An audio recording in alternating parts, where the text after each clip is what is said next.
Hello friends, welcome to our channel. இன்றைக்கி நான் என்ன சாப்பாடு செய்ய போகிறேன்னா தேங்காய் பால் சாப்பாடு. எங்கள் அக்கா எனக்கு ஃபஸ்ட்டு நாங்கள் யாரும் வீட்டில் இல்லாதப்போ எங்கள் அக்கா எனக்கு செஞ்சு கொடுத்தாங்க. அந்த சாப்பாடு இப்போ நினச்சாலும் ரொம்ப டேஸ்ட்டாகவும் சாப்பிட்றதுக்கு ரொம்ப ஹாப்பியாகவும் இருந்துச்சு. அதை நான் செஞ்சு ட்ரை பண்ணலாமேன்ட்டு இன்றைக்கி ட்ரை பண்ண போகிறேன். நல்லாவும் இருக்கும் சாப்பாடு. ஃபஸ்ட்டு ட்ரைங்கிறதுனால கொஞ்சம் அட்ஜஸ்ட் பண்ணிக்கோங்க. ஃபஸ்ட்டு அதுக்காக குக்கரை நான் ப்ரீ ஹீட் பண்ணி வச்சிட்ருக்கேன். நெக்ஸ்ட் இதில் நம்ம என்ன ஆட் பண்ணணும்னா நம்ம வீட்லேயே இருக்கிற பிரிஞ்சி இலை, லவங்கப்பட்டை இது மட்டும் போட்டுக்கிறேன். இதான் எங்கள் வீட்டில் இருக்குது இப்போதைக்கு. அதனால் நீங்கள் வேணால் அந்த கல்பாசி, இந்த நட்சத்திர பூவு அதெல்லாம் இருக்கும், அதெல்லாம் போட்டுக்கலாம்.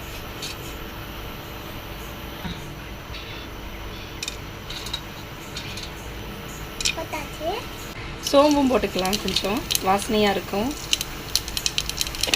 எல்லாம் கொஞ்சம் ஹீட் ஆனோன்னே அடுப்பை கொஞ்சம் ஸ்லோவில் வச்சுட்டு அது கூடவே நம்ம நறுக்கி வச்சுருக்கிற வெங்காயம், பச்சை மிளகா ஃபஸ்ட்டு சேர்த்துக்கலாம். தக்காளி வதங்கினதுக்கப்புறம் சேர்த்துக்கலாம். வெங்காயம் நல்லா பொன்னீர் ஆகிற வரைக்கும் கிண்டி விட்டுக்கலாம். சீக்கிரமாக வதங்கணுன்னா நம்ம சால்ட் உப்பு இருக்குது இல்லை,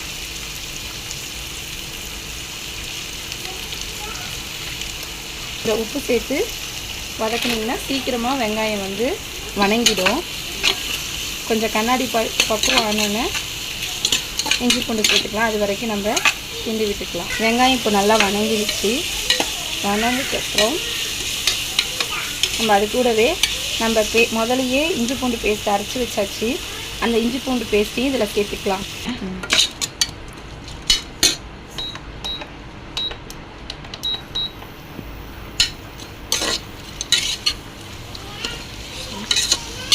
இஞ்சி பூண்டு பேஸ்ட்டு போட்டோன்னா கொஞ்சம் நல்லா வாசனை வர ஆரம்பிக்கும். அந்த வாசனை கூட அப்படியே நல்லா கிண்டி விட்டுட்டே இருக்க வேண்டியதுதான்.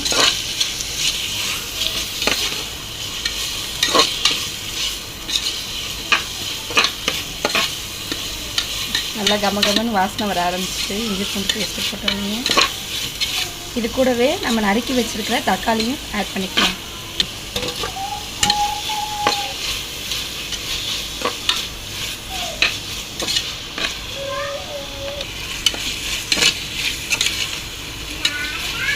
தக்காளியும் நல்லா வதங்க ஆரம்பிச்சிட்டு நம்ம இதில் எதுவும் காரம் சேர்க்க போகிறதில்ல. இந்த பச்சை மிளகாவோட காரம் தான். காரம் வேணுங்கிறவங்க இன்னும் 2 பச்சை மிளகா கூட சேர்த்துக்கலாம்.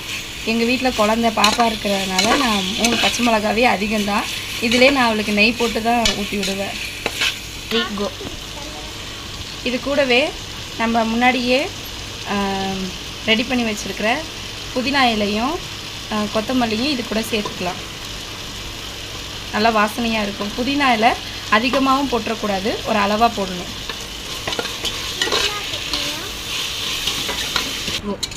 ஃப்ரெண்ட்ஸ், ஆரம்பத்திலே நான் சொல்ல மறந்துட்டேன். இது கூட நம்ம நட்ஸ் ஏதாவது ஆட் பண்ணிக்கலாம். பாதாமும் முந்திரி இருக்குது, திராட்சை 2 இதையும் நம்ம தேவைங்கிற ஏற்ற அளவு நம்ம ஆட் பண்ணிக்கலாம். வணங்குறப்ப நெய் ஆட் பண்ணால் இன்னும் நல்லா தூக்கலாக இருக்கும் வாசனை. அதனால் நெய்யை லாஸ்ட்டாக ஆட் பண்ணிக்கிறோம். நெய்யும் ஆட் பண்ணி நல்லா குழவான பதத்துக்கு கிண்டி விட்டுகிட்டே இருக்க வேண்டியதுதான்.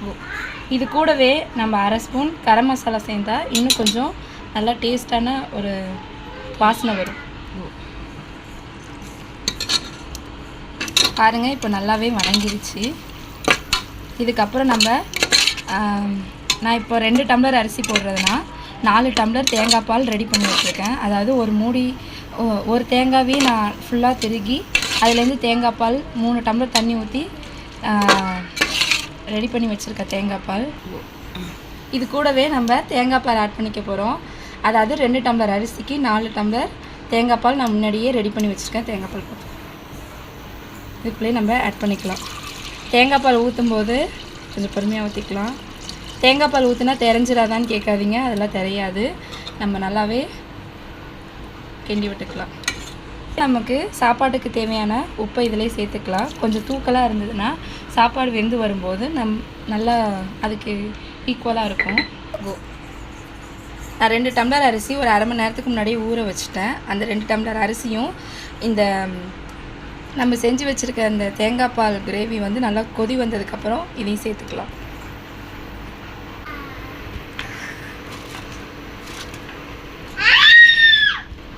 அரிசி போட்டோன்னே ஒரு லேசாக ஒரு கிண்டிக்கலாம். மேலேயும் கொஞ்சம் நம்ம நெய் ஆட் பண்ணிக்கலாம்.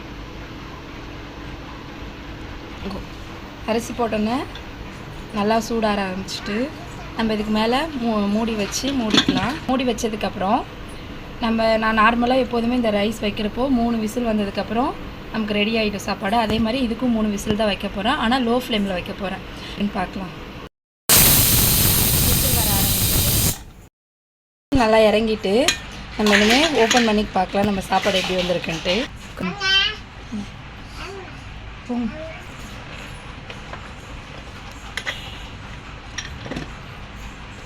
வாவ், சாப்பாடு நல்லா வாசனையாக இருக்குது வந்திருக்குது.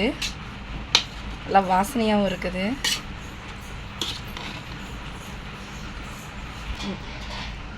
ஹாய் ஃப்ரெண்ட்ஸ், என்னால் நம்பவே முடியல நான் செஞ்ச சாப்பாடு இவ்வளோ நல்லா இருக்க போதான்ட்டு. வாங்க நல்லா டேஸ்ட் பண்ணி பார்த்துடலாம். சாப்பாடு பரிமாறியாச்சு. இவன் என் பொண்ணு, பையன், இவன் என் மருமவன். எல்லோரும் சாப்பிட ஆரம்பிச்சிட்டாங்க. தங்கம், சாப்பிட்டு பார்த்து சொல்லுங்கள் சாப்பாடு எப்படி இருக்குன்ட்டு. சாப்பிடுங்க. அவைங்க சூப்பர். எல்லாம் சாப்பிட ஆரம்பிச்சிட்டாங்க. சூடாக சாப்பிடக்கூடாது, கொஞ்சம் ஆரம்பிட்டோம். சரி சாப்பிடுங்க. ஃப்ரெண்ட்ஸ், நீங்களும் இந்த சாப்பாடு உங்கள் வீட்டில் ட்ரை பண்ணி பாருங்கள். நல்லா இருந்துச்சுன்னா லைக் பண்ணுங்கள், ஷேர் பண்ணுங்கள், சப்ஸ்கிரைப் பண்ணுங்கள். Thank you friends. நாங்கள் ஃபஸ்ட்டாக முதலாக இதை ஆரம்பிச்சிருக்கிறதுனால உங்கள் சப்போர்ட் எங்களுக்கு வேணும். கொஞ்சம் எங்களையும் சப்போர்ட் பண்ணி பாருங்களேன். நாங்களும் நல்லா செஞ்சு பார்ப்போம் இந்த மாதிரி நிறையா ஐட்டம்ஸ்லாம். Thank you friends.